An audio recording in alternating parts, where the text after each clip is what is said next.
యేసురే ప్రతిధ్వని, ఇది క్రీస్తు యేసు ప్రేమధ్వని, ఇది జగతిలో మ్రోగే సిలువధ్వని, పిలుచుచున్నది ప్రతి వారిని వినుమా విశ్వసించుమా.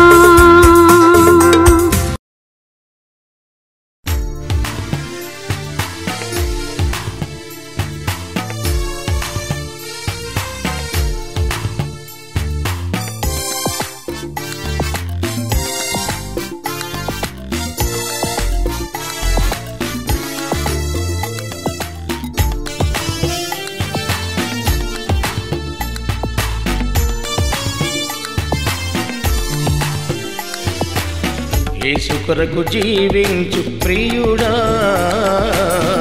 యేసులా జీవించు ప్రియుడా, యేసు కొరకు జీవించు ప్రియుడా, యేసులా జీవించు ప్రియుడా. నమ్మదగిన శిష్యునిలా, శక్తిగల భక్తునిలా, నమ్మదగిన శిష్యునిలా, శక్తిగల భక్తునిలా, యేసు కొరకు జీవించు ప్రియుడా, యేసులా జీవించు ప్రియుడా.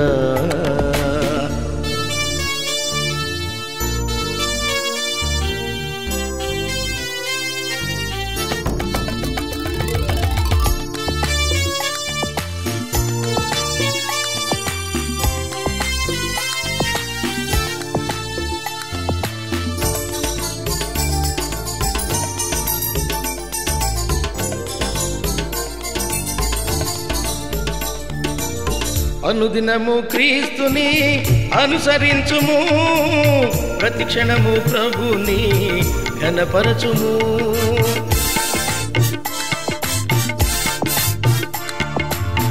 అనుదినము క్రీస్తుని అనుసరించుము, ప్రతిక్షణము ప్రభుని ఘనపరచుము. సిలువను నీవు విడనాడకుము, గురి యొద్దకు నీవు పరుగెత్తుము.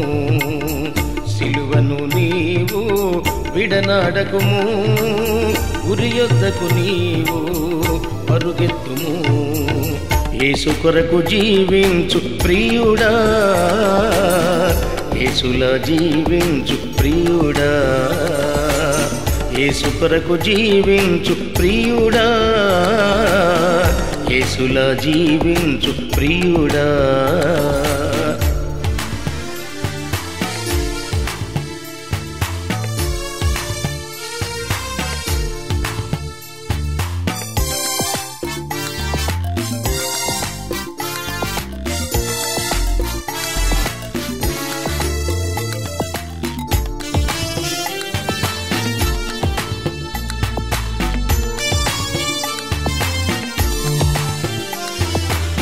ఆ ప్రభుని సాక్షిగా కొనసాగుము, ఆ ప్రభుని వాక్యము ప్రకటించుము.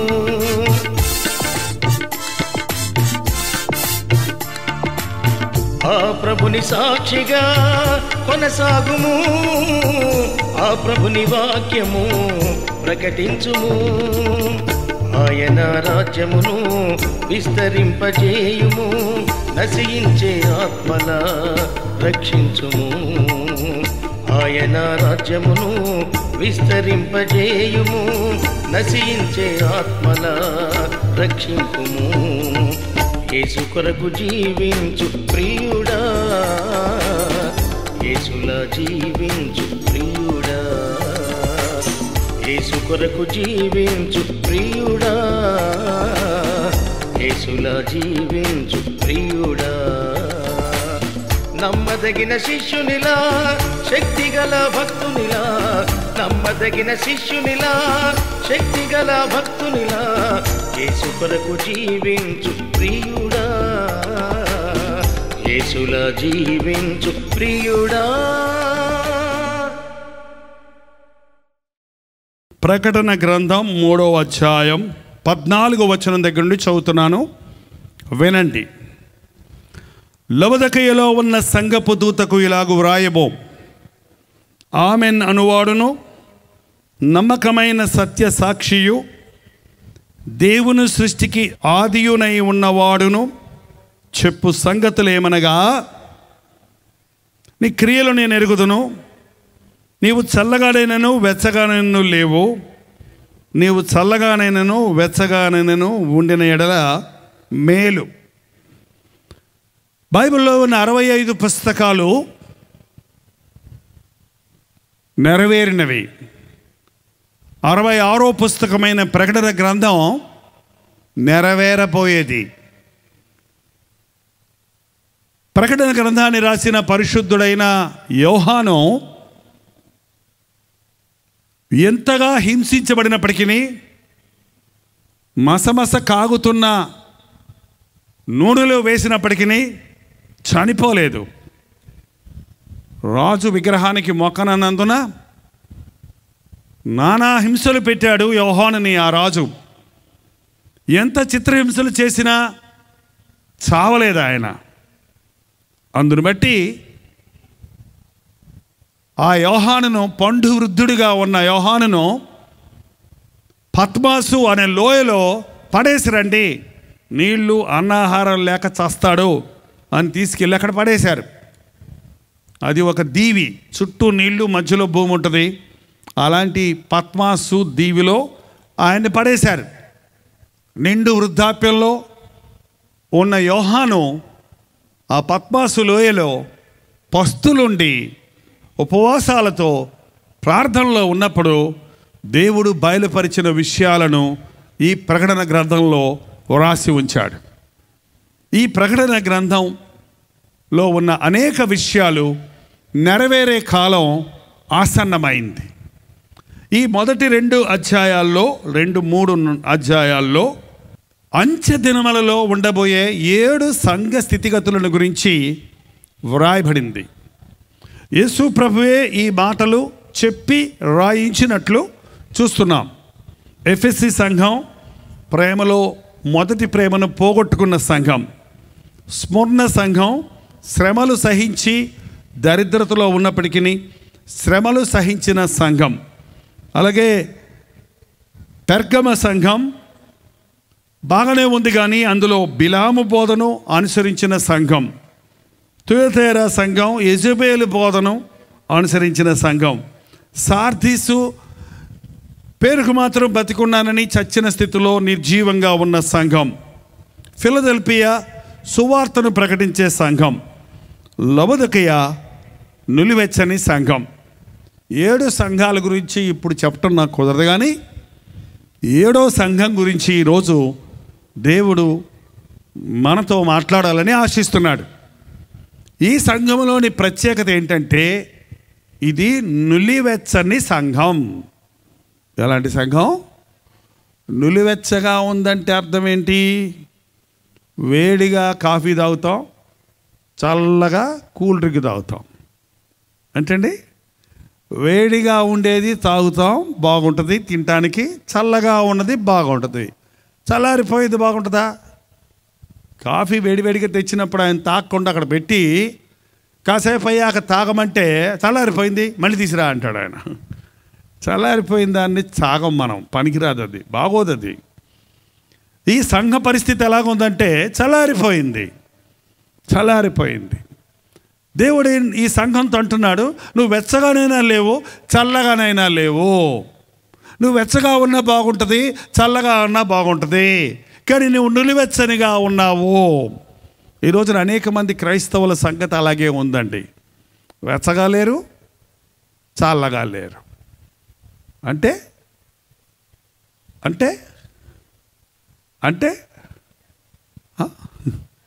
చల్లారిపోయానండి భక్తిలో అని చెప్పేవాళ్ళని చూసారా మీరు? ఎప్పుడైనా విన్నారా? ప్రార్థనలో ఆగిపోయానండి, ఆరిపోయానండి చెప్పేవాళ్ళు విన్నారా? ఒక వ్యక్తి అండి దేవుని ఆశీర్వాదాలు పొందిన కొత్తలో వేడివేడిగా ఉంటాడు, ఉరుకులు పరుగులతో ఉంటాడు, ఆసక్తి కలిగి ఉంటాడు, దేవుని కొరకు ఏదేదో చేయాలని ఆశిస్తూ ఉంటాడు. ఈ లవొదికయ సంఘం దేవుని చేత అధికంగా దీవించబడింది. ఇది చాలా రిచ్ సంఘం, చాలా ధనవంతమైన సంఘం. ఒక అభివృద్ధి పొందిన సంఘం. దేవుడు ఆశీర్వదించినప్పుడు మనం అభివృద్ధి పొందుతాం, ఆశీర్వదించబడతాం, అన్ని విధాల వర్ధిల్లుతాం. మన ఆస్తిపాస్తులు వర్ధిల్లుతాయి, మన ఆరోగ్యం బాగుంటుంది, మన బిడ్డలు వర్ధిల్లుతారు, మనం అన్ని విషయాల్లో గొప్పవారిమవుతాం. గొప్పవారిమైన తర్వాత గొప్పతనాన్ని పట్టుకొని గొప్పగా చేసిన వారిని విడిచిపెట్టేస్తున్నాడు. ఈ లబదకయ్య పరిస్థితి అదేనండి. ఆ ఊరిలో, ఆ ప్రాంతంలో మంచి మంచి మంచి శ్రేష్టమైన వస్త్రాలు సిద్ధమవుతాయి, ఇంపోర్ట్ ఎక్స్పోర్ట్. అక్కడ మంచి కాటుక సిద్ధమవుతుంది, కళ్ళకు జబ్బు, ఎటువంటి జబ్బు అయినా బాగు చేయగలిగిన కాటుకలు సిద్ధపరుస్తున్నారు. అక్కడ చాలా డబ్బు ఉంది. కాబట్టి అవన్నీ వచ్చిన తర్వాత ఒక వ్యక్తి యేసు ప్రభు విషయాల్లో చల్లారిపోతున్నాడు. నాకు తెలియక అడుగుతాను, మీరు చల్లారిపోయిన క్రైస్తవులా, వేడివేడిగా ఉన్న క్రైస్తవులా? ఏమా వేడివేడిగా ఉంటే ఏం చేస్తావు తెలుసామా? నువ్వు మీ ఇంటి ఆయన రక్షించబడ్డాడమ్మా, మరి వేడివేడిగా ఎక్కడున్నావు చెప్పు. ఏంటండి, వేడివేడిగా ఉంటే రాత్రి పగళ్ళు ఉపవాసం ఉండి ఇంటి వారందరినీ ప్రభు కొరకు సంపాదించుకునే వరకు దేవుని పాదాలు పట్టుకొని నువ్వు ఆశీర్వదిస్తే కానీ నేను నిన్ను విడిచిపెట్టను అని పట్టుబట్టేటట్టు ఉంటాం. నన్నేం చేయమంటారు, వాళ్ళు మారకపోతే నన్నేం చేయమంటారు అన్న, నువ్వు ఏమైపోయావు అన్నమాట, చల్లారిపోయావు. ఏంటండి, ఒక వ్యక్తి దేవునితో సరిగా ఉన్నప్పుడండి వాడు రోషం కలిగిన వాడిగా ఉంటాడు, ఆసక్తి కలిగిన వాడిగా ఉంటాడు, రోజుకు ముమ్మాళ్ళు మోకరించి ప్రార్థించేవాడిగా ఉంటాడు, దేవుని వాక్యాన్ని ధ్యానించేవాడిగా ఉంటాడు, వాక్యాన్ని జీవించి చూపించాలని ఆరాటపడుతుంటాడు, కనబడ్డ అందరికీ యేసుక్రీస్తుని గురించి చెప్పాలని ఆశ ఉంటుంది. వాళ్ళు వినకపోయినా, నమ్మినా నమ్మకపోయినా. వేడిగా ఉన్న క్రైస్తవుడు, ఆధ్యాత్మికమైన క్రైస్తవుడు, చింతన, ఆలోచన అన్నీ కూడా దేవుని గురించిన విషయాలే ఉంటాయి. పొద్దున లేస్తే పడుకునే వరకు ఏం తిందుమా, ఏం తాగుదుమా, ఏం ధరించుకున్నామా అన్నది వేడివేడిగా ఉన్న క్రైస్తవుడి ఆలోచన కాదు. వేడివేడిగా ఉన్న క్రైస్తవుడి ఆలోచన ఎలాగుంటుంది? ఈరోజు ప్రభువా నా కొరకు నీవే పని పెట్టావు, ఈరోజు నేను ఏం చెయ్యాలి, ఈరోజు నేను ఎలా మహిమపరచాలి, ఈరోజు ఎవరికి నేను సువార్త చెప్పాలి, ఈరోజు నా మనస్సాక్షిని నేను ఎలా కాపాడుకోవాలి, ఈరోజు నేను ప్రార్థనలో ఎంత సమయం గడపాలి. వేడివేడిగా ఉన్న క్రైస్తవులారా, రోజుకి ఎన్నిసార్లు ప్రార్థన చేస్తారో చెప్పండి చూద్దాం. మీరు చెప్పినా నాకు వినపడదు. 3 సార్లు చేస్తామని అన్నారు ఎవరో. పొద్దున లేచిన యేసయ్యా రాత్రి అంతా కాపాడా, ఆమేన్ అయిపోయిందా? ఆనందినేటప్పుడు యేసయ్యా అన్నం ఇచ్చినందుకు వందనాలు, ఆమేన్. ఆమెన్కి మొత్తం లోపలికి వెళ్ళిపోద్ది. రాత్రి పడుకునేటప్పుడు మాత్రం మంచం ఎక్కి మంచం మీద రా ప్రభువా, అక్కడక్కడ తిరిగి వచ్చాను నాయన, దెయ్యాలు, క్రిములు, కీటకాలు నాకేం హాని చేయకుండా ఈ రాత్రంతా నువ్వు నా మంచం చుట్టూ పోలీసు ఆయనలాగా కావాలా ఉండు, నేను గురకపెట్టి నిద్రపోతాను. అలా అంటారులే కానీ నువ్వు కావాలండు నిద్రపోతాను అంటారు కదా. ఇంతేనా ప్రార్థన? ఇదా ప్రార్థన? ఏమండి, ఎంతమంది రోజుకి ముమ్మారు ఆనాడు దానియేలు వలె మోకాళ్ళుని ప్రార్థిస్తున్నారు? అసలు మోకాళ్ళ ప్రార్థనే మర్చిపోయామండి మనం. మోకరించి ప్రార్థించడం లేదు. అందుకే మా సభల్లో ఇది కొత్తగా మేము ప్రవేశపెట్టాం. ఒక 10 నిమిషాలన్నా 15 నిమిషాలన్నా చెప్పిన మాట అందరూ వినకపోయినా కొందరన్నా మోకాళ్ళ ప్రార్థన నేర్చుకుంటారని. మోకాళ్ళుని యేసుక్రీస్తు ఈ లోకంలోనికి వచ్చినప్పుడు మోకాళ్ళుని ప్రార్థించాడు. నా తండ్రి చిత్తము చేయటమే నాకు ఆహారం అన్నాడు. రాత్రి పగళ్ళు ఆత్మలు నశించిన దానిని వెతకి రక్షించడానికి నేను వచ్చానన్నాడు. పాపులను వెతికి మారు మనసులోనికి నడిపించడానికి వచ్చానన్నాడు. అలాంటి ఆతృత, ఆశ లేనివాడు వేడి క్రైస్తవుడు ఎట్లవుతాడు? నేను యేసయ్యలాగా ఉండాలి, ఆయనలా మాట్లాడాలి, నాలో ఇతరులు క్రీస్తుని చూడాలి, ఆయనలా పవిత్రుడిగా బ్రతకాలి, ఆయన ప్రేమను నేను కలిగి ఉండాలి, ఈ లోకంలో క్రీస్తు యొక్క గొప్పతనాన్ని గురించి తెలియజేయాలి అనే ఆరాటం లేనివాడు వేడి క్రైస్తవుడు కాదండి. బైబిల్లో ప్రకృతి సంబంధమైన మనుషులు ఉన్నారు, శరీర సంబంధమైన మనుషులు ఉన్నారు, ఆధ్యాత్మిక సంబంధమైన మనుషులు ఉన్నారు. ప్రకృతి సంబంధమైన మనుషులు అంటే సహజమైన మనుషుడు. సహజమైన మనుషుడికి దేవుని విషయాలు అర్థం కావు. మరి ముఖ్యంగా యేసు ప్రభు శిలువ మరణ పునరుద్ధానాల గురించి చెప్తే ఏమీ అర్థం కాదు. ఇప్పుడు నేను పాపం చేస్తుంటే ఎప్పుడో చచ్చిపోయిన యేసుప్రభు నా పాపాల కొరకు ఎలా చనిపోయాడయ్యా అని అడుగుతాం. నేను అలాగే అడిగేవాడిని. కాకినాడలో ఒక ఆలయంలో కూర్చొని వాక్యం వింటున్నప్పుడు యేసుప్రభు నీ పాపముల కొరకు చనిపోయాడు అంటే నేను నా ఫ్రెండ్ పక్కన కూర్చొని గిల్లుకొని నవ్వుకుంటా ఉన్నాం. ఏంద్రా వీళ్ళు ఎవరో డబ్బు పంపిస్తుంటే దొరకారులు బాగా తినేసి కోట్లు వేసుకొని ఎట్లా చెప్తున్నారు, మనం ఎర్రోళ్ళమా? ఎప్పుడో యేసుప్రభు చచ్చిపోతే ఇప్పుడు మనం పాపం చేస్తుంటే మన కోసం చచ్చిపోయాడు అంటాడు ఏంట్రా? అవును, నశించుచున్న వారికి సిలువను గురించిన సువార్త వెర్రితనము, కానీ రక్షించబడుచున్న మనకది దేవుని శక్తి. ఒకరోజు నేను దేవుని సన్నిధిలో ప్రార్థిస్తూ ఉన్నప్పుడు, అదే ఆలయంలో నేను ప్రార్థిస్తూ ఉన్నప్పుడు, దేవునితో అటో ఇటో తేల్చుకుందాం ఈరోజని పట్టుదలతో కూర్చొని ప్రార్థిస్తూ ఉన్నప్పుడు అర్ధరాత్రి దాటిపోయి 1:15 అయింది. నేను ఆలయంలో నడుచుకుంటూ కళ్ళు తెరుచుకొని, అక్కడ పాస్టర్ గారు చెప్పారు, నిద్ర వస్తే కళ్ళు తెరుచుకొని ప్రార్థన చేయ్యా, నిద్ర వస్తే నడుచుకుంటూ ప్రార్థన చేయ్యా, దేవుడు మాట్లాడేవాడు వదిలిపెట్టద్ది రాత్రి అని చెప్తే నేను నడుస్తూ ప్రార్థన చేస్తూ ఉంటే 1:2 అవుతుంది ఇంచుమించు. ఆలయంలో ఈ మూల నుంచి ఆ మూలకి నేను నడుస్తున్నప్పుడు నా ఎదురుగుండా సిలువలో వేలాడుతున్న యేసు ప్రభువు నా కళ్ళ ముందు ప్రత్యక్షమయ్యాడు. నీ కొరకే నా ప్రాణం ఇచ్చాను అన్న మాటలు నా చెవుల్లో గింగిర్లు అన్నాయి. అంతే కుప్పలా కూలిపోయాను. నా పాపములన్నీ నా కళ్ళ ముందుకు వచ్చాయి. పశ్చాత్తాపడి రాత్రంతా నా పాపాలు ఒప్పుకున్నాను. తెల్లవారేతోప్పటికి ఒక నూతనమైన అనుభూతి, అదే రక్షణ, అదే మారు మనసు, అదే పాప భారము నుండి విముక్తి. ఆ రోజు నేను మర్చిపోలేను. 1977 సంవత్సరం ఫిబ్రవరి 15వ తారీఖు నా జీవితం మారింది. నా గుండె బద్దలైంది. నా అవిశ్వాసం, అజ్ఞానం పటాపంచలైపోయినాయి ఆ రోజు నుంచి ఈ రోజు వరకు. అందుకే నాకు కల్వరి అంటే ఇష్టం. ఆ కల్వరి దృశ్యం, ఆ సిలువ దృశ్యం నా గుండెను మార్చింది. ఆ రోజు నుంచి ఈ రోజు వరకు ఆ యేసయ్య కొరకు నేను జీవిస్తూ ఉన్నాను. ఎంతమంది యేసుక్రీస్తు యొక్క సిలువ దర్శనాన్ని పొందారు? ఒకవేళ నన్ను దేవుడు ఒక విధంగా రక్షించాడు కాబట్టి అలాగే మిమ్మల్ని అందరూ రక్షించాలని నేను అంటం లేదు, కానీ నీవు నీ పాపముల కొరకు పశ్చాత్తాపడి యేసుక్రీస్తుని నీ సొంత రక్షకుడిగా అంగీకరించిన అనుభవం ఉందా? అనుభూతి ఉందా? అవునండి, ఉందండి అంటారు. మీరు రక్షించబడిన కొత్తలో ఉన్న ఆరాటం, ఆ యొక్క ఆసక్తి, ఆ పోరాటం ఇవాళ ఉందా? నేను ఒక 18 ఏళ్ళ యవనస్తుడిగా దేవుని కొరకు పరిగెత్తాను. 30 సంవత్సరాల వరకు బ్రహ్మచారిగా పరిగెత్తాను. 30 సంవత్సరాల తర్వాత వివాహితుడిగా పరిగెత్తాను. తర్వాత పిల్లలతో పరిగెడుతున్నాను. ఇప్పుడు వృద్ధాప్యంలోనికి వచ్చాను, ఇంకా పరిగెడుతున్నాను. నాకేం ఆసక్తి తగ్గలేదు, ఎందుకంటే నా యేసయ్య నన్ను ఎప్పటికప్పుడు ఉజ్జీవింపచేస్తున్నాడు. పౌలన్నాడు, నేను క్రీస్తుని పోలే నడిచినట్లు నేను క్రీస్తుని వెంబడించినట్లు మీరు నన్ను వెంబడించండి. నువ్వెప్పుడు పరిగెడతావు? నీ బిడ్డలు ఎప్పుడు పరిగెడతారు? మీరు పరిగెడుతున్నారా? ప్రకృతి సంబంధమైన మనుషుడికి యేసుక్రీస్తు విషయాలు ఎంత చెప్పినా అర్థం కావండి. చూస్తారంటే చోద్యం చూసినట్టు, వింటారంటే సరదాగా కాలక్షేపంగా. ప్రకృతి సంబంధమైన మనుషుడికి దేవుని కార్యాలు అర్థం కావు. నాకు తెలిసి ఇక్కడ కూర్చున్న వాళ్ళల్లో మీరెవరో ప్రకృతి సంబంధమైన మనుషులుగా లేరు. అంటే ఎప్పుడు సువార్త వినని వారు, యేసుక్రీస్తుని గురించి వినని వారు, అసలు ఏమీ తెలియని వారు కొండ జాతుల్లో ఉంటారండి. కొండ లోయల్లో ఉంటారు.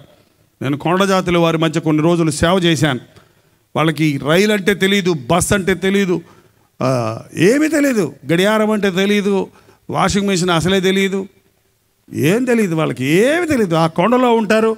ఆ యొక్క గొర్రెల మాంసం అది కాల్చుకొని తింటారు, జొన్నలు సజ్జలు వేసుకొని అవి ఉడకబెట్టుకొని తింటారు. అంతేగాని బయట ప్రపంచంలో ఏం తెలియదు. వాళ్ళకి చీర కట్టుకోవడం తెలియదు, వాళ్ళకి వస్త్రాలు లేవు, ఏదో గుడ్డ చుట్టుకుంటారు కావాలంటే మనం ఇస్తే. వాళ్ళు సహజమైన వాళ్ళు. ఒకరోజు అడిగానమ్మా, మీరు ఏ దేవుణ్ణి పూజిస్తారు అని అడిగితే చేయి పెట్టుకొని తీసుకెళ్ళి ఊరు బయటికి అక్కడ ఒక చెట్టు చూపించి ఇక్కడే అని చెప్పి, ఏంటంటే అక్కడ 4 పుల్లలో 4 ఊసలు 2 రాళ్ళు ఉన్నాయి, ఇక్కడే ఇదే మా దేవుడు అని. ఏంటి ఈ దేవుడి పేరు? మా తెలీదు. ఏంటంటే వాళ్ళు సహజమైన వారు. మీకు తెలుసా యేసు దేవుడి పేరేంటి? మీరు ఆరాధించే దేవుని పేరేంటండి? తెలీదా? పాస్టర్ గారు చెప్తారా? మీరు ఆరాధించే దేవుని పేరేంటో బోల్డ్గా, ధైర్యంగా, గట్టిగా చెప్పండి. ఎవరా యేసయ్య? రాజులకు రాజు, ప్రభువులకు ప్రభువు, సర్వశక్తి సంపన్నుడు, సర్వాధికారి, రక్షణకర్త, విమోచనకర్త. అంతేనా? ఇంకేమనొచ్చా? ఎన్ని పేర్లు ఉన్నాయి కదా దేవునికి. అనంతమైన దేవుడు. ఇంత గొప్ప ప్రభువుని ఆరాధించే మనం ఎంత హుషారుగా ఉండాలండి, ఎంత ఆసక్తిగా ఉండాలి, ఎంత వేడిగా ఉండాలి, ఎంత రోషం కలిగి ఉండాలి. రోషం అంటే కోపం కాదండోయ్, కోపం వేరు, రోషం వేరు. దేవుని కొరకు ఆసక్తి కలిగి ఉన్నాను నేను అని ఎంతమందిని చెప్పగలం? లోకంలో ఉన్న వారికి చాలామందికి దేవుని గురించి తెలియదు, యేసుక్రీస్తు గొప్పతనం తెలియదు, మరణించిన తర్వాత ఉన్న నరకాన్ని, పరలోకముని గురించి వారికి తెలియదు. ప్రకృతి సంబంధమైన మనుషులకి దేవుని కార్యాలు అర్థం కావు. కొరింథీయులకు రాసిన పత్రికలో ఉంది. రెండవది, శరీర సంబంధమైన మనుషులు. శరీర సంబంధమైన మనుషులంటే దేవుడు కావాలి, దెయ్యము కావాలి, లోకము కావాలి, దేవుడు కావాలి. భక్తి అంటే కొంచెంసేపు ఆచరించి పక్కన పెట్టి మన ఇష్టం వచ్చినట్టు బతకడం భక్తి అంటారు. నిజమా? ఇలా చర్చిలో ఎవరైనా, మీటింగ్లో ఎవరైనా మాట్లాడుకో, పాస్టర్ గారు అంటున్నారు, ఇంటికి వెళ్ళాక చెప్పు అని ఎవరైనా అన్నారనుకోండి, వాళ్ళు శరీర సంబంధమైన వాళ్ళ, ఆత్మ సంబంధమైన వాళ్ళ?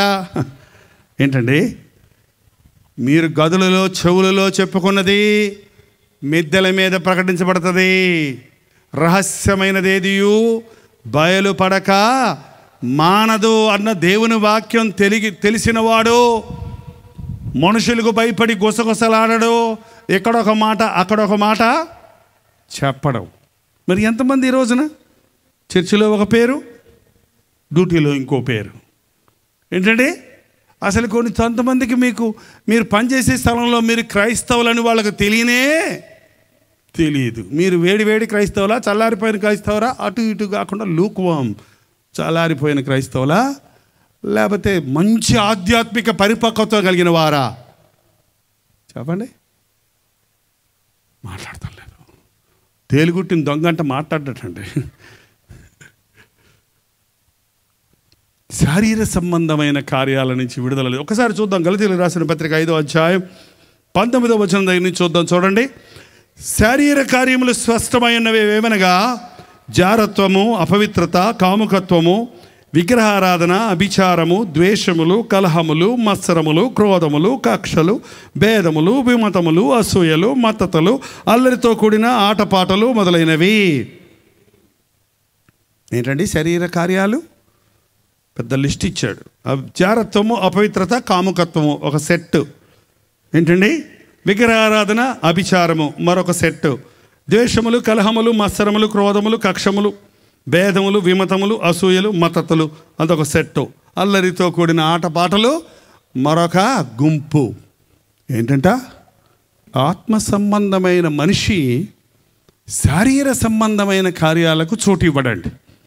ఎంతమంది యేసుక్రీస్తుని నమ్ముకున్నామని చెప్పేవారు ఈ అపవిత్రమైన జారత్వానికి, అపవిత్రతకు, కాముకత్వానికి చోటు ఇవ్వని వారిగా ఉన్నారు? జారత్వం అంటే జారిపోవటం అని చెప్పారంట ఓ పాస్టర్ గారు. జారత్వం అంటే ఏంటో తెలుసండి మీకు? వివాహమునకు ముందు పరపురుషులతో, పరస్త్రీలతో లైంగిక సంపర్కం కలిగి ఉండటం జారత్వం. ఈ రోజున ఎంతమంది బాప్తిసం పొందామన్న వాళ్ళు కూడా జారత్వం అనే పాపంలో చిక్కుబడి ఉన్నారు. అది యవనేచ్ఛలకు లొంగిపోయాననేవారు, పొరపాటు అయిందనేవాళ్ళు, తప్పు చేశానని సర్దుకునేవాళ్ళు దేవుని దృష్టిలో భయంకరమైన పాపులుగా ఉన్నారండి.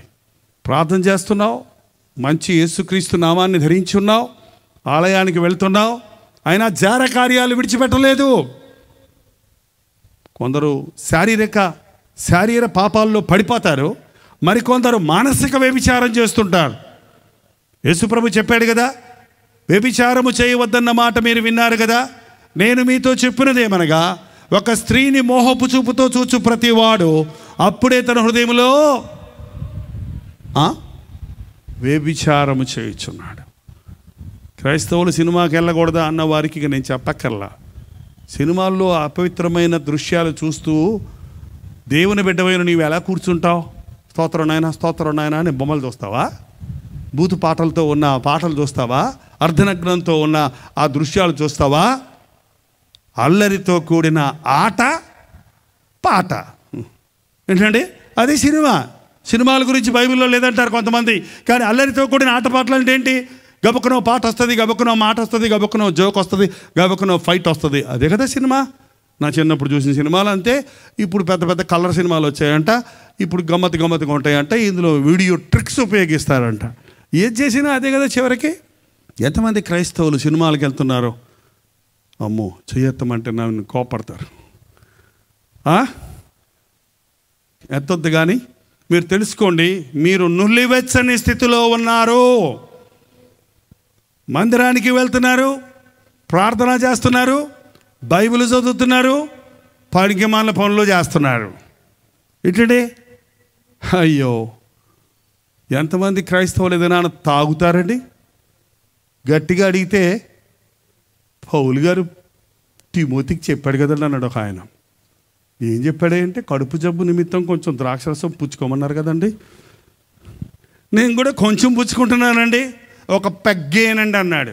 ఏ తాగుబోతాడైనా వాడు స్టార్ట్ చేసినప్పుడు బాటిల్ స్టార్ట్ చేయలేడు. వాడు ఎక్కడ స్టార్ట్ చేస్తాడు? పెగ్గే, గొక్కే. నేను తాగలేదయ్యా, ఫ్రెండ్ పోయించాడు అని చెబుతాడు కొంతమంది.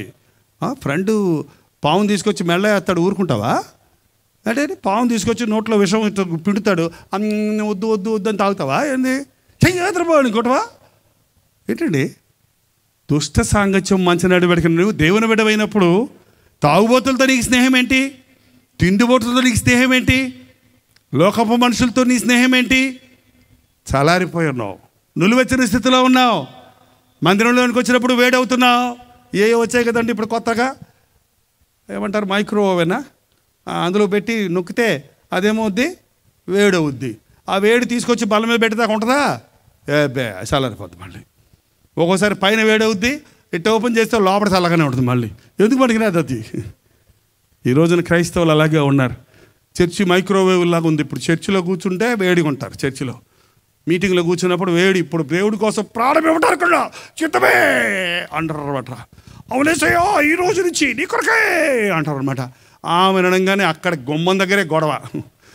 ఏంటంటే ఇంటికి వెళ్ళిందే టపాలు వేసి రాస్తారు, గందరగోళం చేస్తారు. జాగ్రత్త. ఇలాంటి సభల నుంచి వెళ్ళేటప్పుడు అండి సైతాన్ని మనల్ని లొంగదీయటానికి, పౌడు చేయటానికి ఎక్కడో చాట బొడ్డుకు మసిరాసి కూర్చున్నాడు అంటారు చూసారా? అట్లాగా ఏదో ఒక తగాదా తీసుకురావడానికి, ఎవరి ద్వారాను తీసుకురావడానికి ఆశిస్తాడు. నీవు అప్పుడే దేవుని శక్తిని, దేవుని ప్రేమను, దేవుని శాంతమును నీ జీవితంలో చూపించాల్సి ఉంది. జారత్వం, కాముకత్వం, అపవిత్రత, ఈ భూలోకమంతా ఇది వ్యభిచార తరం అని చెప్పాడు దేవుడు. ఎక్కడ చూసిరా భయంకరమైన అపవిత్రత. రోజుకి ఎంతమంది మానభంగాలు జరుగుతున్నాయి. ఎన్ని చట్టాలు తీసుకొచ్చినప్పటికీ ఎక్కడా పాపాన్ని ఆపలేకపోతున్నాడు కదా. కారణం ఈ లోకం చెడిపోయింది. చెడిపోయిన ఈ లోకంలో నువ్వు నేను అగ్నిలాగా మండాలని, వక్రజనం మధ్య జ్యోతిలాగా ప్రకాశించాలని దేవుడు కోరుకుంటూ ఉన్నాడు. ఎంతమంది నిజ క్రైస్తవులుగా ఈ రోజున ఇక్కడ కూర్చొని ఉన్నారు? ఎంతమంది నేను బగబగమండే మంట, బగబగమండే కురివి అని యోహాను గురించి చెప్పబడింది. అలాగే నేను వెలుగుతూ ఉన్నాను యేసుక్రీస్తు కొరకు అని ఎంతమంది చెప్పగలరు? అపవిత్రత చూడగానే ఐస్ అయిపోయేవాళ్ళు, కరిగిపోయేవాళ్ళు, లాలన మాటలకు లొంగిపోయేవాళ్ళు, శరీర ఇచ్ఛలకు లొంగిపోయేవారు, నిలువెచ్చని స్థితిలోనికి దిగజారిన వారు. ఇంకేమనుంది? అపవిత్రత, కాముకత్వము, విగ్రహారాధన, అభిచారము. విగ్రహారాధన అంటే మనకు తెలుసు, చాలామంది చాలా వాటిని దేవుళ్ళుగా పెట్టుకొని పూజిస్తున్నారు. కానీ క్రైస్తవులకు దేవుళ్ళు వేరే ఉన్నారు. క్రైస్తవులు విగ్రహారాధన చేస్తారా లేదా? నీవు దేవుని కంటే దేనిని ఎక్కువ ప్రేమిస్తావో అదే నీ విగ్రహం. నువ్వు నీ సెల్ ఫోన్ ఎక్కువ వాడుతున్నావంటే నీ విగ్రహం ఎవరన్నమాట? Cell phone. ఈ రోజున చూడండి, సెల్ ఫోన్లో ఉన్న వాళ్ళు చేతులు ఎత్తమంటే చూపిస్తారా? ఇది పాపం కాదులేండి, చూపించండి. సెల్ ఫోన్లో వాళ్ళందరూ కొంచెం చూపించండి.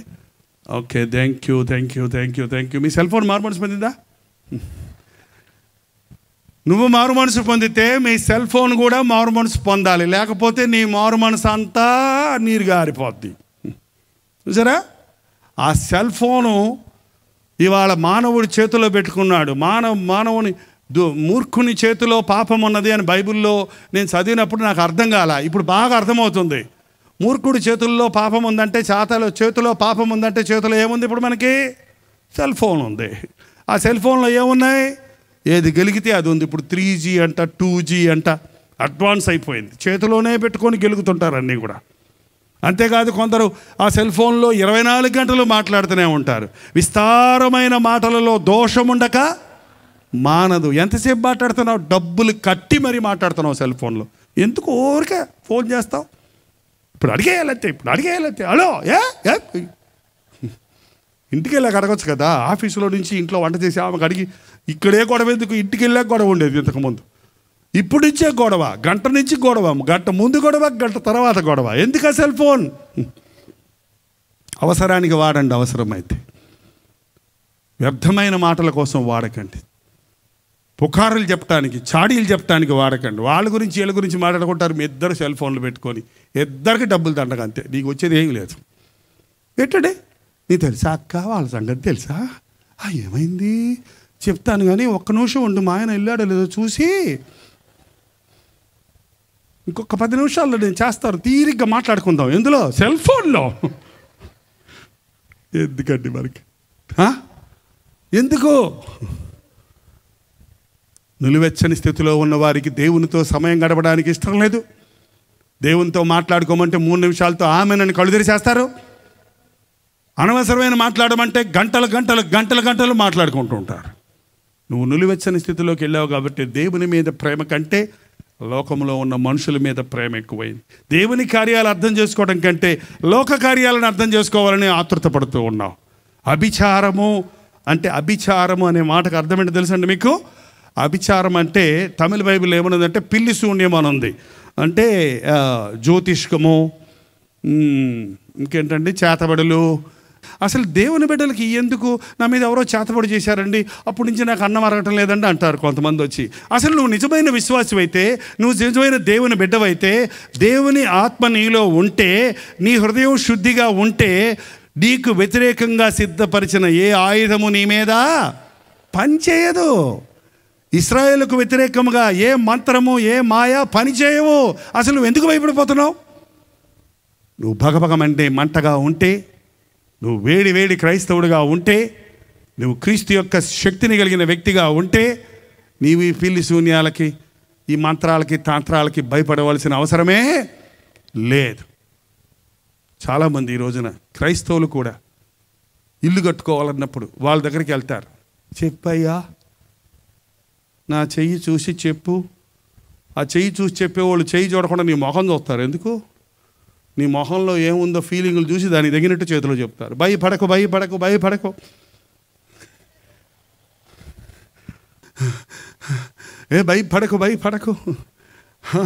నువ్వు అనుకుంటున్నావు అనుకుంటున్నాను ఇల్లు అమ్మడవుద్దో లేదో అని నువ్వే చెప్తున్నావు.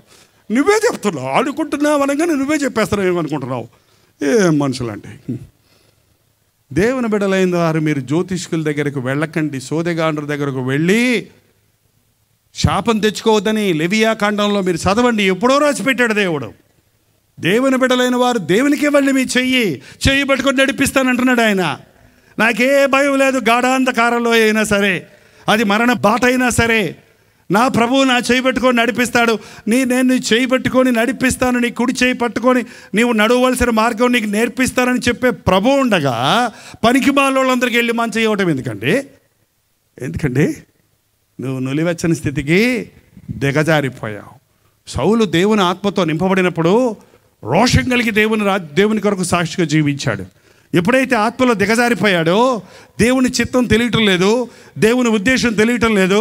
కాబట్టి ఏం చేశాడు? తాను వెళ్ళగొట్టినటువంటి శోధగాండ్రను, శకునగాండ్రను దేశంలో నుంచి రాజు అయిన తర్వాత దేవుని శక్తిని పొందినప్పుడు వెళ్ళగొట్టేశాడు వాళ్ళని. మళ్ళీ భక్తిలో దిగజారిపోయినప్పుడు వాళ్ళని వెతుక్కుంటూ వెళ్ళి దేవుడి ఉద్దేశం తెలుసుకోవాలనుకున్నాడు. భక్తిలో జారిపోయిన వాళ్ళకే ఇలాంటి పద్ధతులు అంటే శుక్రవారం మంచిది కాదు, మంగళవారం మంచిది కాదు, పీళ్ళు ఎదురొచ్చిందిలో అడుగుపో, బల్లి పడింది అమ్మో. ఉన్నాయా మీకు? ఇంకా లేవా?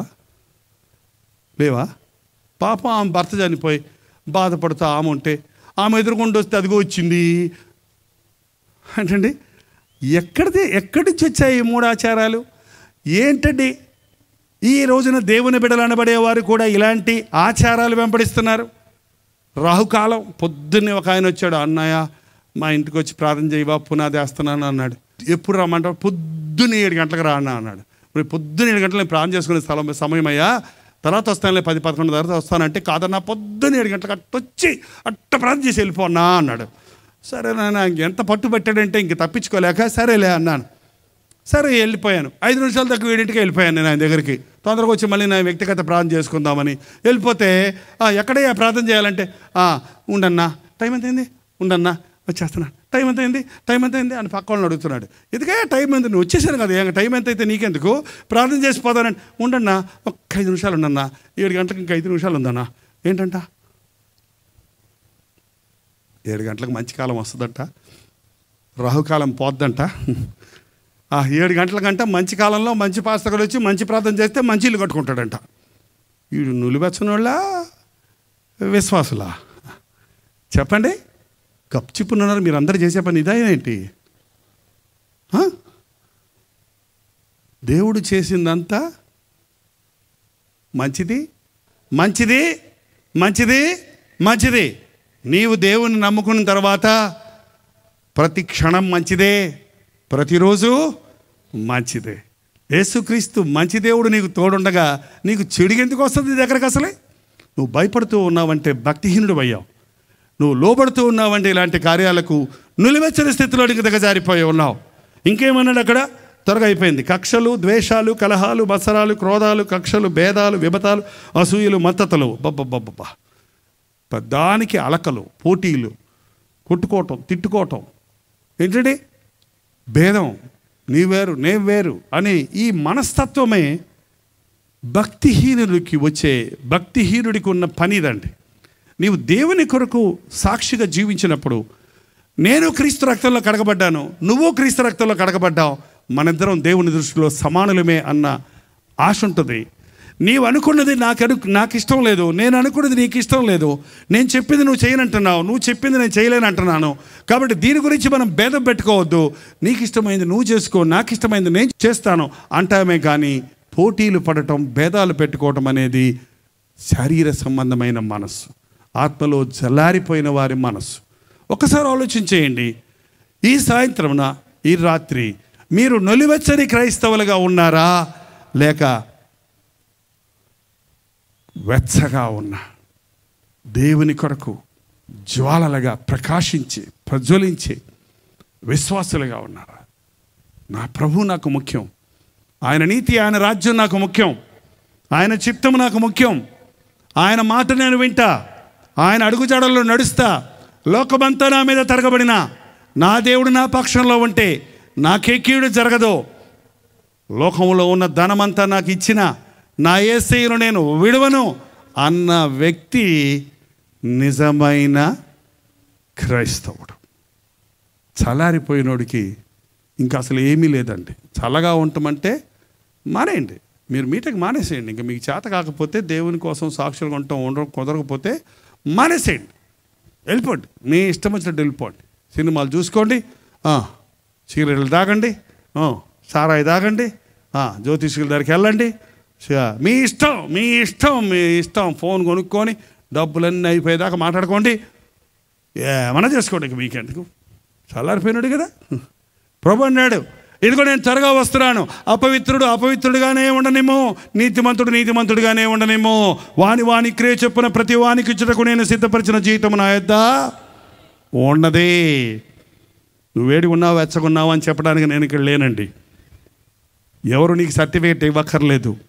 నువ్వు ఎలా ఉన్నావో బాగా తెలిసిన ప్రభువు నీకు జీతం సిద్ధపరిచాడు.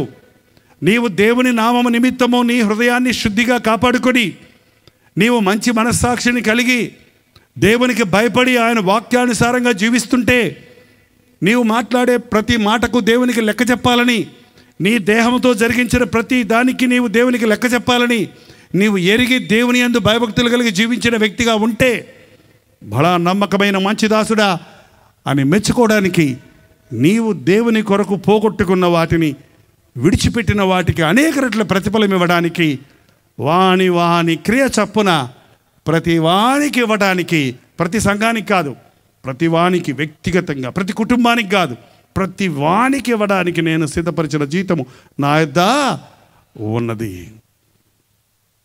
ఈ రాత్రి శరీర సంబంధమైన క్రైస్తవులుగా మనం ఉంటే, నామకార్థ స్థితిలో క్రైస్తవులుగా మనం ఉంటే, భక్తిని ఒక వృత్తిగా, భక్తిని ఒక వ్యాపార సరళిగా, భక్తిని ఒక ముక్తికి మార్గంగా, భక్తి అంటే ఒక ఏదో సంబరం, సంతోషం ఇస్తుంది, అభివృద్ధి, ఆశీర్వాదం ఇస్తుంది, మేలు కలుగుద్ది అన్న రీతిగా వెంబడించేవాడు నిజమైన క్రైస్తవుడు కానే కాడు.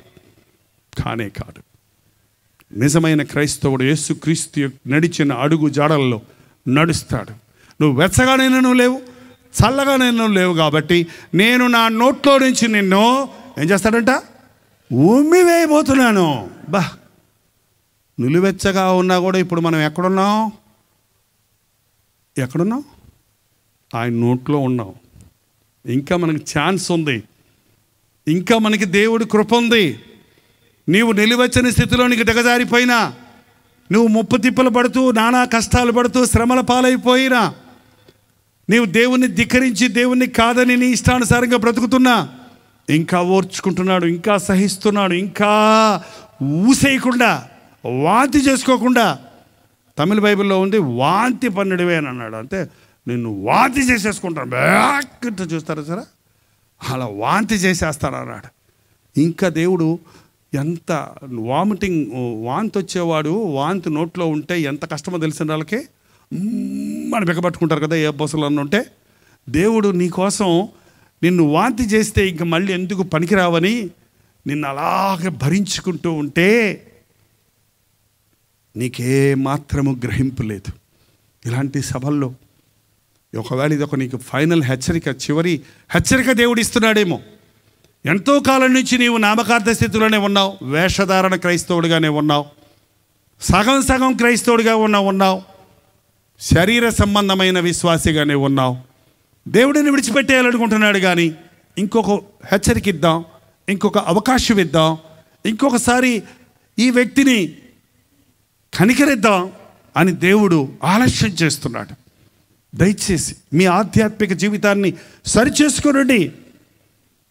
నులివెచ్చని స్థితిలో ఉంటే నిన్ను వాంతి చేసేస్తానన్నాడు. ఇంకొక మాట ఉంది, అక్కడ చదువుకొని మనం ప్రార్థన చేస్తున్నాం. 17వ వచనం అండి. నీవు దౌర్భాగ్యుడవు, దిక్కుమాలిన వాడవు, దరిద్రుడవు, గుడ్డివాడవును, దిగంబరుడునై ఉన్నావని ఎరుగక నేను ధనవృద్ధి చేసుకుని ఉన్నాను, నాకేమీ కొదవలేదని చెప్పుకొనుచున్నావు. నువ్వు దౌర్భాగ్యుడవు, దిక్కుమాలిన వాడివి, దరిద్రుడవు, ఇంకేమన్నాడండి, దిగంబరుడు అయి ఉన్నావని ఎరుగక. నాకేం కొదువులేదు, నాకు ధనముంది, నాకు చదువు ఉంది, నాకు ప్రార్థన చేసే పాస్టర్ గారు ఉన్నారు. ఈ రోజులు ఇదొకటి, మాకేం పర్వాలేదు, పాస్టర్ గారు ఉన్నారు. మాకు ఏం చేస్తారు పాస్టర్ గారు?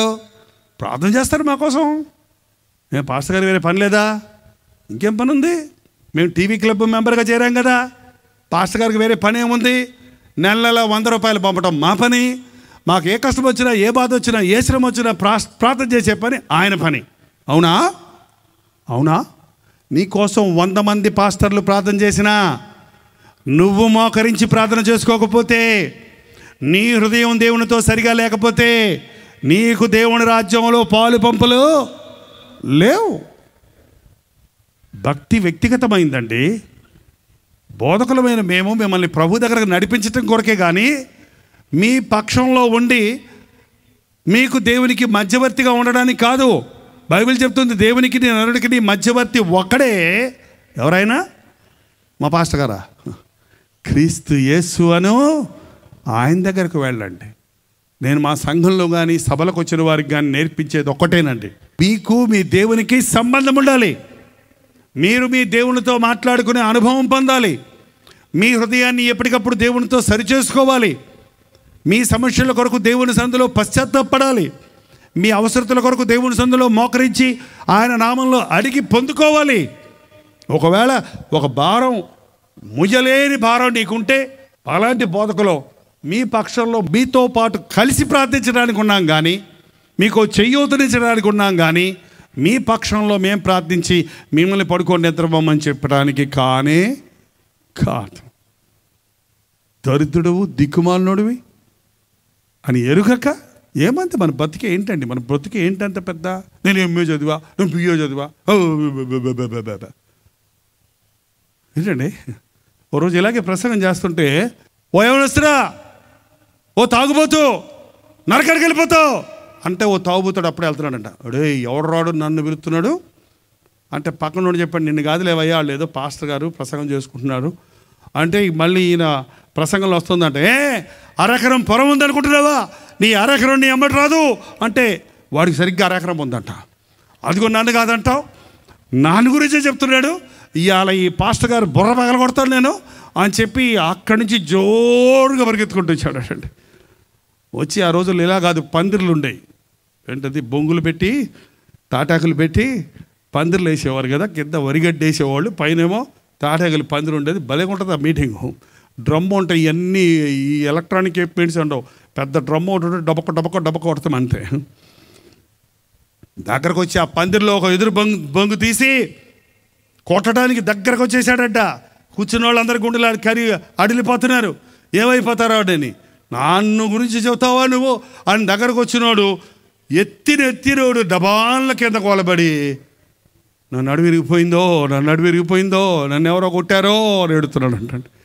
ఆ పాస్టర్ గారు ప్రసంగం ఆఫ్ చేసి కిందకి వెళ్ళి, ఏమైందయ్యా అంటే, అయ్యా నన్ను గురించి చెప్పావని కోపం వచ్చింది, నిన్ను కొడదామని వస్తే నన్ను ఎవడో కొట్టాడు, నన్ను ఎడర కొట్టాడు, లేవలేకపోతున్నాను అంటే మళ్ళీ ఈయన ఆయన కోసం ప్రార్థన చేసి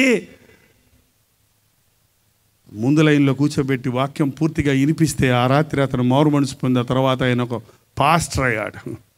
ఏమండి, ఈ రోజున మనుషులకి స్వచ్ఛమైన హృదయాన్ని బద్దలగొట్టే, పాపాన్ని బయటపెట్టే సందేశాలు అక్కర్లేదు. నువ్వు దరిద్రుడు, దిగంబరుడు అంటే లేచి వెళ్ళిపోతారు అంతే.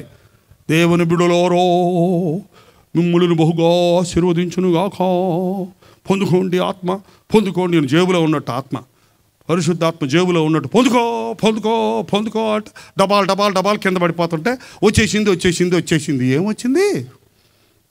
ఎందుకలా మోసపోతున్నారు నాకు అర్థం కావట్లేదండి. ఏమొచ్చింది? పడిపోయిన వాళ్ళని లేపమని ప్రభు చెప్తే నిలబడ్డ వాళ్ళని పడగొడతారేంటండి పాస్టర్ గారు? దేవుడు నన్ను క్షమించను గాక. పాస్టర్ గారిని విమర్శించడానికి నేను ఇక్కడ లేను, నాకే ఈ సబ్జెక్ట్ అర్థం కావట్లేదు. నేను కూడా కొంతమంది ప్రార్థన చేస్తున్నాడు పడిపోతారు, దెయ్యాలు పట్టిన వాళ్ళు పడిపోతారు. పడిపోయిన తర్వాత వాళ్ళకి ప్రార్థన చేసి ఆ దెయ్యం వెళ్ళగొట్టి వాళ్ళని లేపుతాం. మళ్ళీ లేపి వాళ్ళ పేరు అడిగి వాళ్ళకి మంచినీళ్ళు ఇచ్చి వాళ్ళని ప్రార్థన చేసి వాళ్ళకి మీద దేవుని కోసం నమ్మకంగా ఉండమ్మా అని చెప్పి చక్కగా నడిపించి తీసుకెళ్తాం. ఈ పడిపోయిన వాళ్ళని లేపింది కూడా చూపించారు మన వాళ్ళు. ఏంటంటే పరిశుద్ధాత్మ ముఖ్యం కాదు. పరిశుద్ధాత్ముడు వచ్చిందా అంటే ఏంటి? వచ్చేది పోవటానికి ఏదన్నా ఫిట్సా? పరిశుద్ధాత్మ వస్తానికి పోవడానికి ఏమన్నా మోసవేదా అండి? కాదు. పరిశుద్ధాత్మ వచ్చిందా అనకండి ఎప్పుడు కూడా దయచేసి. తండ్రి, కుమారుడు, పరిశుద్ధాత్ముడు అంత చౌకబారు వారు కాదు, ముగ్గురు ఒకటే. నేను వెళ్ళి ఆదరణకర్తను మీ కొరకు పంపిస్తాను. ఆయన వచ్చి పాపముని గురించి, నీతిని గురించి, తీర్పుని గురించి మిమ్మల్ని ఒప్పింపజేస్తాడు. పరిశుద్ధాత్ముడు ఒకడి మీదకి వచ్చినప్పుడు వాడి పాప హృదయాన్ని చూసుకొని పశ్చాత్తాపడతాడు. ప్రభు యొక్క గొప్పతనాన్ని చూసుకొని ఆదరణ పొందుతాడు. రాబోయే ఉగ్రతను, తీర్పును చూసి భయపడి తన హృదయాన్ని సరిచేసుకుంటాడు. అది పరిశుద్ధాత్ముడి పని. పరిశుద్ధాత్మ ఒక వ్యక్తిని పరిశుద్ధపరుస్తుంది. అతని జబ్బులు తీయటం కాదు, అతని నవనాడుల్లో ఉన్న పాప స్వభావం నుంచి అతనికి విడుదల కలుగజేస్తుంది. పరిశుద్ధాత్మ లేకుండా మారు మనసు పొందే అవకాశం లేదండి. కొత్తగా రావటమేమి కాదు. అక్కడ పరిశుద్ధాత్మ సహాయం లేకుండా యేసు క్రీస్తు ప్రభు అని ఎవడు ఒప్పుకోడు అని బైబిల్ చెప్తా ఉంది. పరిశుద్ధాత్మను నింపుదల అన్నది ఉన్నది కాదంటం లేదు, కానీ అది ఒక వ్యక్తి పరిపూర్ణతకు నడిపించుటకు పరిశుద్ధాత్ముడు మనకు తోడున్నాడు. మనం ప్రార్థన చేస్తున్నప్పుడు యుక్తముగా ప్రార్థన చేయటం ఎలాగో మనకు తెలియదు, కానీ ఆత్మ మన పక్షములో ఉండి ఉచ్చరింపశక్యము కానీ మూలుగులతో మనం ప్రార్థించినట్లుగా సహాయం చేస్తున్నాడు. పరిశుద్ధాత్మ వచ్చినోడు ప్రార్థన చేస్తాడండి. పరిశుద్ధాత్మను కలిగిన వాడు పరిశుద్ధుడిగా జీవిస్తాడు.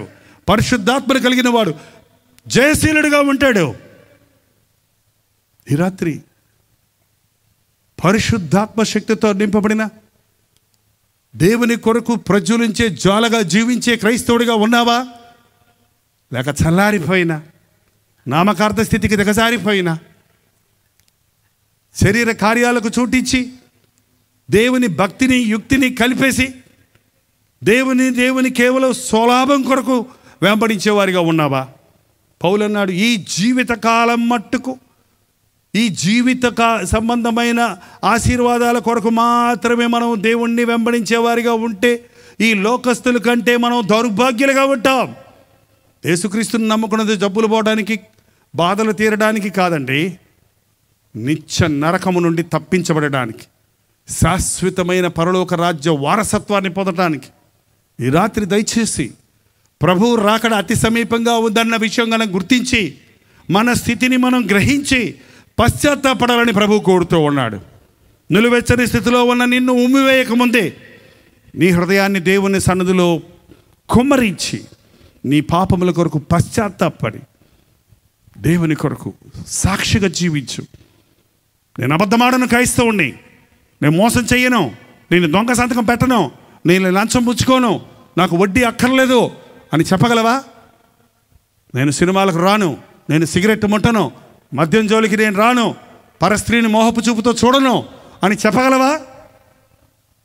నేను ఇంకొకరికి అన్యాయం చేయను, నేను ఇంకొకరికి ద్రోహం చేయను, నేను ఇంకొకరి గురించి చెడుగు మాట్లాడను, పాపంలో పడిపోయిన వాడిని చూసి పక్కపక్క నవ్వను, నేను దేవుని బిడ్డను, నా చేతులైతే అతనికి చేతులిచ్చి లేవనెత్తుతాను అని చెప్పగలవా? యేసయ్య బిడ్డలంటే ఏంటండి ఎలా ఉంటారు? నిన్ను చూసిన వారు క్రీస్తును నీలో చూడాలి. క్రైస్తవులు అనే మాట ఎలా వచ్చిందో తెలుసా?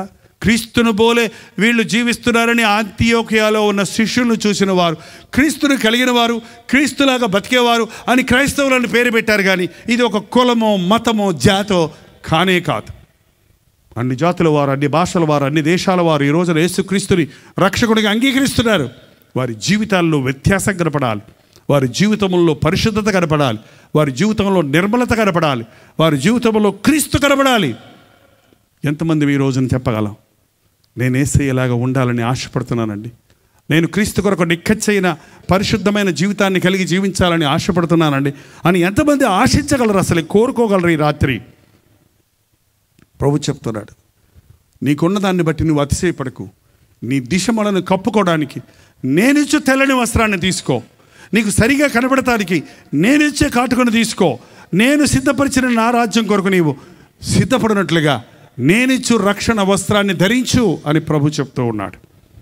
ఈ రాత్రి సమయంలో పాపములు చేస్తూనే పైకి క్రైస్తవుడిగా, దేవుని బిడ్డగా, బోధకుడిగా, సండే స్కూల్ టీచర్గా, క్వైర్ మెంబర్గా ఎంతమంది ఈ రోజున మంచి విశ్వాసిగా చలమణి అయిపోతున్నావే. కానీ నువ్వు ఎవరినైనా మోసగించగల, కానీ నువ్వు కూర్చుంటా, లేచుట, నువ్వు పడుకుంటాం, నువ్వు నడవటం, నీ నడక, నీ పడక, నీ సమస్తము ఎరిగిన దేవుని నీవు మోసగించలేవు. మాట నీ నోటికి రాకముందే నీ మనసు ఎరిగిన దేవుని నీవు మోసగించలేవు. చీకటిలో దాక్కున్నా చీకటిగా లేని దేవుని కనుల ముందు నీవు దాగలేవు. ఎంతకాలం నామకార్థ క్రైస్తవులుగా, నులివెచ్చని క్రైస్తవులుగా, చల్లారిపోయిన క్రైస్తవులుగా, పేరుకు మాత్రం క్రైస్తవులుగా జీవిస్తాం? రోషం తెచ్చుకుందాం. ప్రభు త్వరలో రాబోతున్నాడండి, త్వరలో రాబోతున్నాడు. ప్రపంచ స్థితిగతులన్నీ ప్రభువు రాకడను గుర్తు చేస్తున్నాయి. దేవుడు చెప్పిన సూచనలన్నీ నెరవేరుతున్నాయి. అక్రమం విస్తరించిపోయింది, విశ్వాసం కనుగొనలేకపోతున్నాం, ప్రేమ చల్లారిపోయింది. ఏర్పరచబడిన వారిని కూడా మోసగించుటకు అబద్ధ ప్రవక్తల అనేకులు ప్రవేశించి ఉన్నారు. యేసునామంలోనే బోధిస్తారు, యేసునామంలో అద్భుత కార్యాలు చేస్తారు. మోసపోకుడి. నీ హృదయము దేవుని ఎదుట సరిగా లేకపోతే, నీ జీవితంలో ఎన్ని స్వస్థతలు నీవు పొందినా, నీకు ఎన్ని మేలులు జరిగినా, దేహ సంబంధమైన లోక సంబంధమైన ఎన్ని మేలులు నీకు కలిగినా, నీ హృదయంలో పరిశుద్ధత లేకపోతే పరలోక రాజ్యానికి నీవు వెళ్ళలేవు. అసలు పరలోకం ఉందని తెలుసా మీకు? ఈ లోకంలో మన జీవితం 70 సంవత్సరాలు, అధిక బలం ఉంటే 80 సంవత్సరాలు. మోషే రాశాడంట అది. ఇప్పుడు అంత లేదు.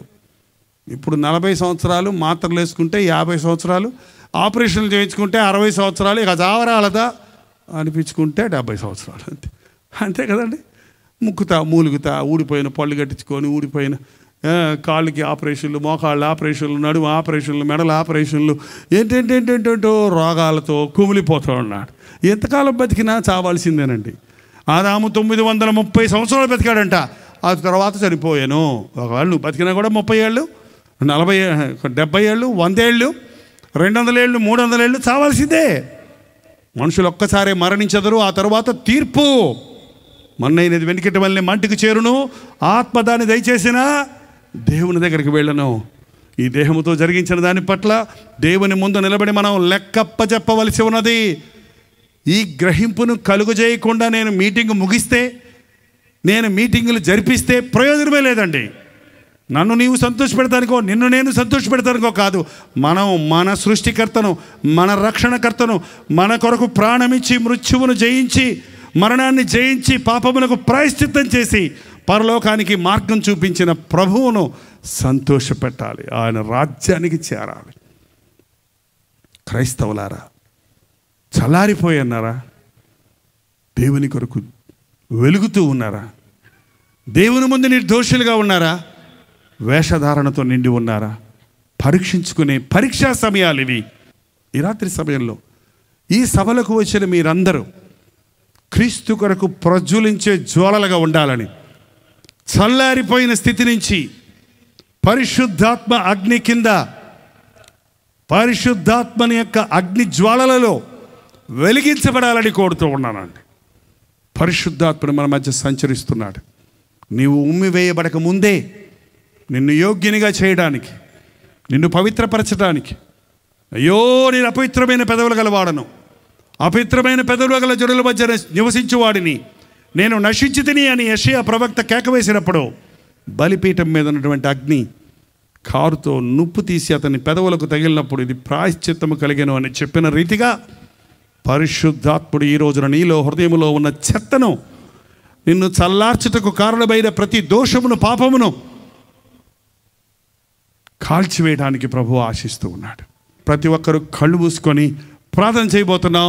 ఈ ప్రార్థనా సమయంలో పరిశుద్ధాత్ముడు ఒక అద్భుతమైన కార్యాన్ని నీ అంతరంగంలో చేయడానికి సిద్ధంగా ఉన్నాడు.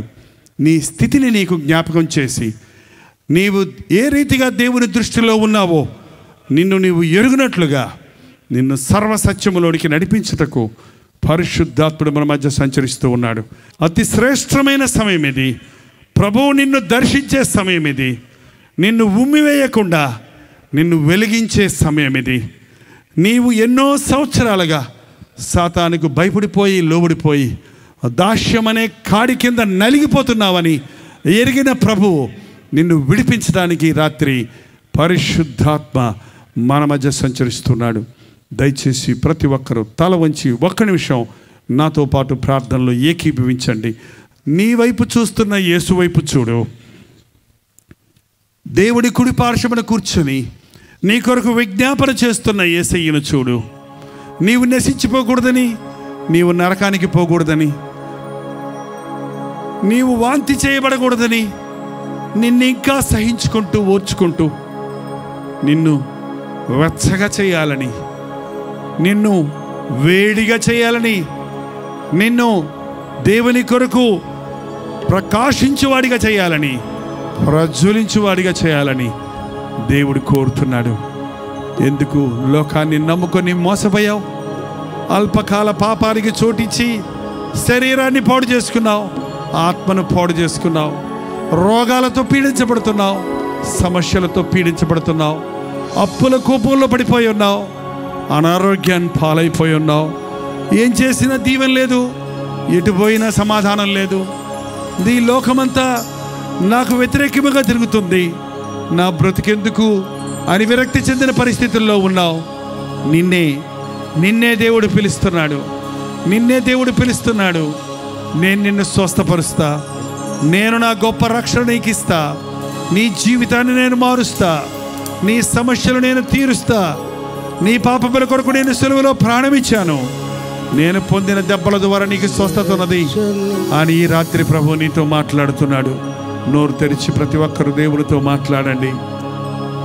నులివెచ్చని స్థితి వీడుము, వెచ్చగా నీవు మారుము. నులివెచ్చని స్థితి వీడుము, వెచ్చగా నీవు మారుము. మండుచున్న కొరివిగా నీవు నిలువుము, ప్రభు సాక్షిగాను బ్రతుకుము. మండుచున్న కొరివిగా నీవు మారుము, ప్రభు సాక్షిగా నీవు బ్రతుకుము. నులివెచ్చని స్థితి వీడుము, వెచ్చగా నీవు మారుము. శరీర కార్యములు నీవు విడుము, ఆత్మఫలమును నీవు పొందుము. శరీర కార్యములు నీవు విడుము, ఆత్మఫలమును నీవు పొందుము. భక్తిలోని శక్తిని ఆశ్రయించుము, క్రీస్తు సాక్షిగా నీవు బ్రతుకుము. భక్తిలోని శక్తి ఆశ్రయించుము, క్రీస్తు సాక్షిగా నీవు నిలువుము. నులివెచ్చని స్థితి వీడుము, వెచ్చగా నీవు మారుము. ఈ రాత్రి సమయంలో ఇంకా నేను నిలువెచ్చని స్థితిలో ఉండనయ్యా, ఇంకా నాకు ఈ నామకార్థ స్థితి వద్దయ్యా, ఇంకా నాకు పైకి భక్తి వలె ఉండి శక్తిని ఆశ్రయించిన జీవితం వద్దయ్యా. ఈ రోజు నుంచి నీ సాక్షిగా బ్రతుకుతానయ్యా. నన్ను కడిగేసయ్యా, నా పాపములు పోనట్లుగా నన్ను కడుగు నాయన. దౌర్భాగ్యుడవుగా మారకు, దిక్కుమాలిన వాడవు నీవు కాకుము. తెల్లని వస్త్రములు ధరించుము, కన్నులకు కాటుకను కొనుమయ్య.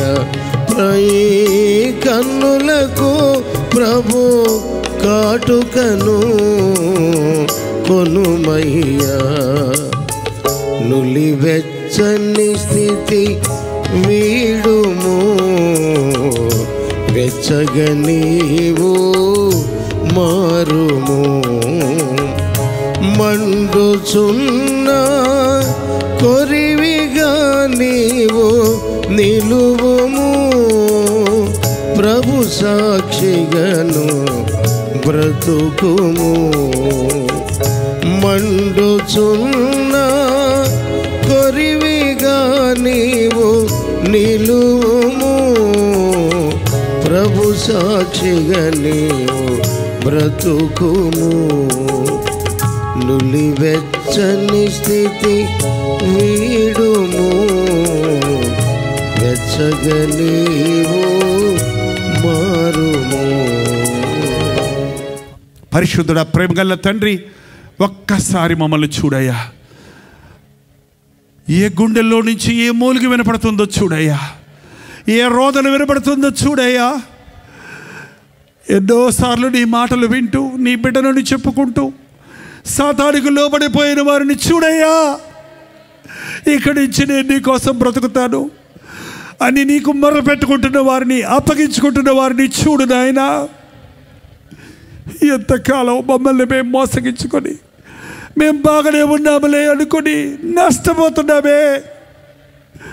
ఈ సమయంలో సాతాను బంధకములలో ఉన్న ప్రతి వ్యక్తిని నజరేయుడైన యేసుక్రీస్తు నామములో విడుదల చేయించున్నాము తండ్రి. త్రాగుడనే దురభ్యాసానికి బానిసై బయటపడలేక విముక్తి చెందలేక విసిగిపోయిన వారిని నజరేయుడైన యేసుక్రీస్తు నామములో విడుదల చేయించున్నాము తండ్రి. లోకాన్ని నమ్ముకొని పాపాన్ని నమ్ముకొని మోసపోయి పాపము మానలేని కన్నులతో పాపపు అలవాట్లను మానలేని స్వభావములతో కట్టబడిన ప్రతి వ్యక్తిని నజరేయుడైన యేసుక్రీస్తు నామములో విడుదల చేయించున్నాము నాయన, విడుదల చేయించున్నాము తండ్రి.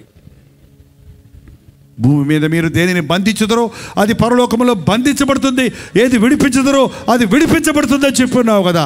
సాతాను బంధకములలో ఉన్నవారిని నజరేయుడైన యేసుక్రీస్తు నామములో విడుదల చేయించున్నాము తండ్రి. దుష్ట శక్తులను దురాత్మ శక్తులను నజరేయుడైన యేసుక్రీస్తు నామములో బంధించి పారద్రోలుతున్నాము నాయన.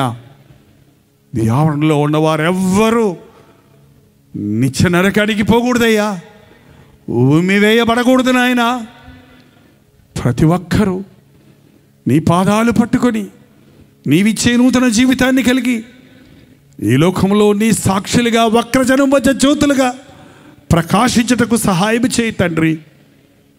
మేము దరిద్రులము కాదని, దిక్కుమాలిన వారిని కాదని, దౌర్భాగ్యులము కాదని, మేము క్రీస్తు రక్తములో కడగబడిన వారిమని, నీతిమంతులుగా తీర్చబడిన వారిమని, పవిత్రపరచబడిన వారిమని గుర్తించి నీ సాక్షులుగా బ్రతకడానికి సహాయం చేయి తండ్రి. యేసుక్రీస్తు నామములో అడుగుచున్నాము తండ్రి. మన తండ్రి అయిన దేవుని యొక్క ప్రేమయు, కుమారుడైన క్రీస్తు యొక్క కృపయు, ఆదరణకర్త అయిన పరిశుద్ధాత్మ యొక్క సహవాసమును కుడి వచ్చిన మనందరికీ ఇప్పుడును సదాకాలమును తోడై ఉండను గాక. ఆమేన్, ఆమేన్, ఆమేన్. విజయవాడ పరిసర ప్రాంతాల్లో ఉన్న వారికి శుభవార్త. ప్రభుత్వమైతే ఈ నవంబర్ 27వ తారీఖు విజయవాడలో ద వెన్యూ కన్వెన్షన్లో 1 డే గెట్ టుగెదర్ మీ కొరకు ఏర్పాటు చేస్తున్నాం. విజయవాడ వాళ్ళకి కొరకే కాదండి, విజయవాడ చుట్టుపక్కల ఉన్న మీరందరూ ఒకప్పుడు గెట్ టుగెదర్లు పెట్టినప్పుడు వచ్చేవారు కదా. అటుపక్క మచిలీపట్నం, న్యూజివీడు, ఇటు అటు గోనదల, తెనాలి, మీరందరూ అన్ని ఊర్లు చెప్పాలంటే కుదరదు కదా. రండి, వాక్యము ద్వారా మేలు పొందుతున్న మిమ్మల్ని అందరినీ ముఖాముఖిగా చూడాలని, మీకోసం వ్యక్తిగతంగా ప్రార్థించాలని విజయవాడలో ద వెన్యూ కన్వెన్షన్ సెంటర్లో నవంబర్ 27వ తారీఖు 1 డే గెట్ టుగెదర్ ఏర్పాటు చేయబడుతుంది. మధ్యాహ్నం 2 గంటల నుంచి 5 గంటల వరకు, 6 గంటల నుంచి 10 గంటల వరకు 2 సెషన్స్ ఉన్నాయి. రండి, పాల్గొనండి, ముఖాముఖిగా చూసి మీకోసం ప్రార్థన చేయడానికి నాకు అవకాశం కలిగజేయండి. తప్పకొస్తారు కదా.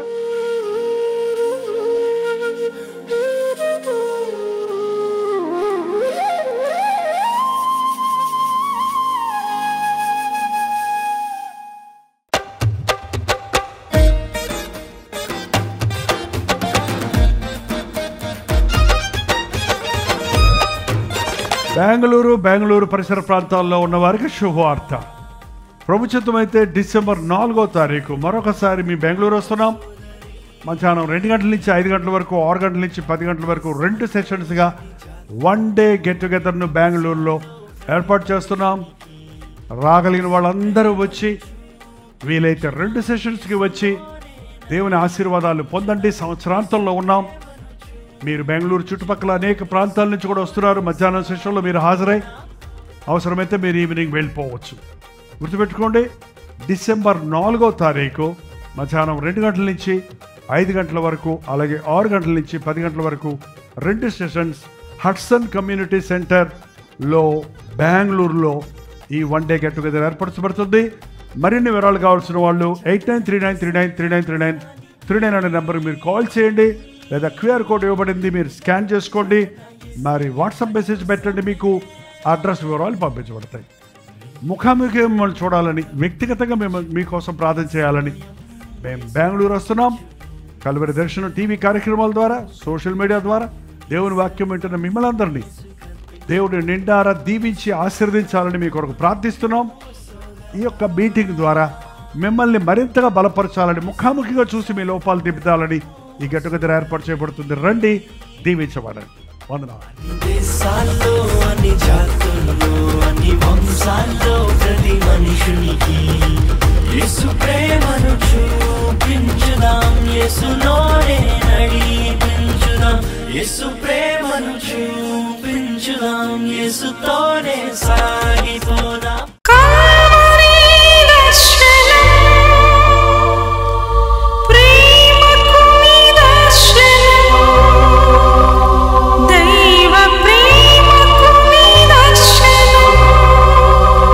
తెలుగు, తమిళ, హిందీ, మలయాళం, బెంగాలీ, ఒరియా అనే 6 భాషల్లో టెలివిజన్ ప్రోగ్రామ్స్ కొనసాగుతూనే ఉన్నాయి.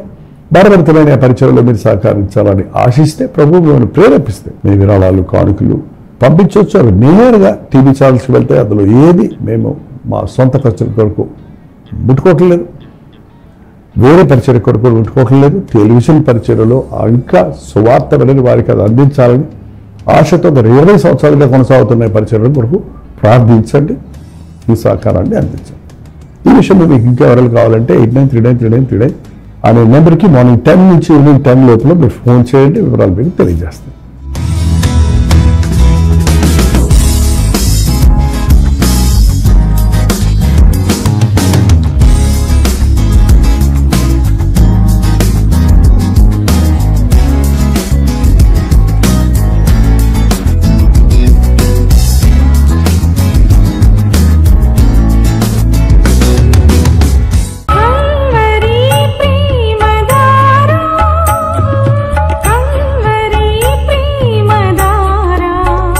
కల్వరి ప్రేమధార అనే మా ద్విమాస పత్రికను ఈ మధ్య త్రైమాస పత్రిక అంటే 3 నెలలకి ఒక్కసారి మాత్రమే ప్రింట్ చేయగలుగుతున్నాం.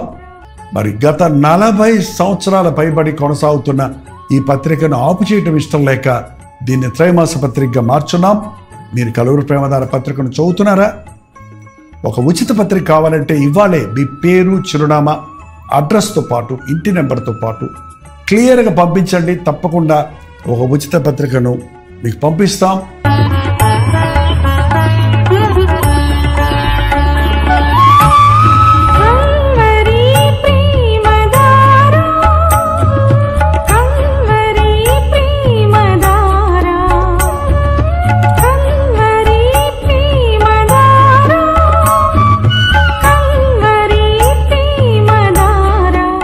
ఒక నిమిషం, మీ ఆధ్యాత్మిక జీవితాన్ని బలపరిచే అనేక పుస్తకములు, బైబిల్ సంబంధించిన పుస్తకములు, మీ సమస్యలకు పరిష్కారాలు కలుగజేసేవి, మీ ఆధ్యాత్మిక జీవితాన్ని బలపరిచేవి, మీ విశ్వాసమును వృద్ధి చేసేవి, యవనస్తులకు, స్త్రీలకు, పురుషులకు, అలాగే కుటుంబాలకు ఉపయోగకరమైన వర్తమానాలతో నిండిన అనేక పుస్తకములు, ఇంచుమించు 50 పుస్తకములు సిద్ధపరుచున్నాం. ఈ 50 పుస్తకాలు మీకు కావాలంటే ఇప్పుడే 08939393939 నెంబర్కి కాల్ చేసి తెలుసుకోండి.